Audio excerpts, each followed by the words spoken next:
As Romney celebrated, so did runner-up Ron Paul. The Texas congressman told New Hampshire supporters his campaign is building momentum after a third-place finish in the Iowa caucuses. Congressman Paul is in Concord, New Hampshire. Good morning, Congressman Paul. Thank you for joining us. Good morning. Good morning. Nice to be with you. You just heard Governor Romney say that they look forward to meeting you in South Carolina. Some out of the Romney camp say that you're not electable, and they're happy you're in second place. Well, you know, I've been electable. I've won 12 elections already, and we're doing quite well now.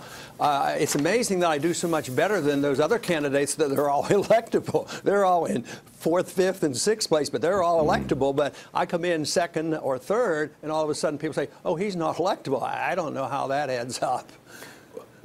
And the big issue is whether conservatives will be able to coalesce around one candidate. But they also say time is running out. For whom? For conservatives. For people who want to deny well, the nomination I think there's to a real problem. Governor Romney. Yeah. Well, I think there's a real problem, and that's why the American people are so upset, and that's why the Republicans are upset too. It's because I think there's a lot of confusion on how you define conservative. I define conservative as for less government, less spending, and balanced budgets. But so on, in recent history, the Republican Party has drifted over to saying conservative means you cut spending and maybe interference in the market. But if you have big government interfering in personal lives, or if you have big government spending trillions of dollars overseas and running up a national debt by $4 trillion over the past 10 years, that the more money you spend overseas, the more conservative you are.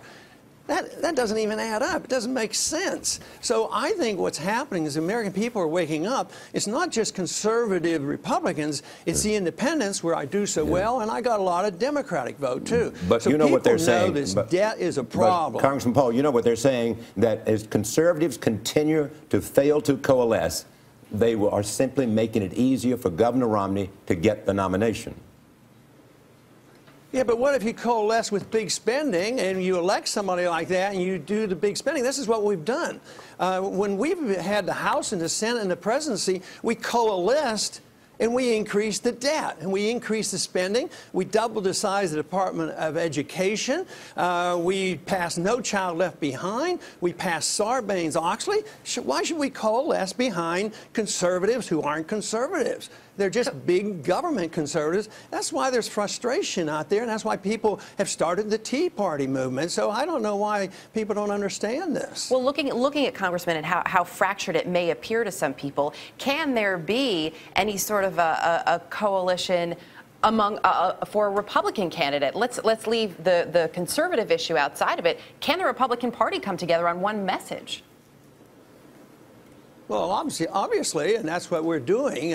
We're bringing people together with a freedom message. Freedom brings people together. It's not divisive because it's based on tolerance and acceptance. It's also based on conservative principles of balanced budgets. So you bring people together, and I love the fact that you use the word coalition, because most people phrase that question by saying, oh, how are you going to compromise with big spenders so you can gather people in? So your question was a perfect question and framed correctly.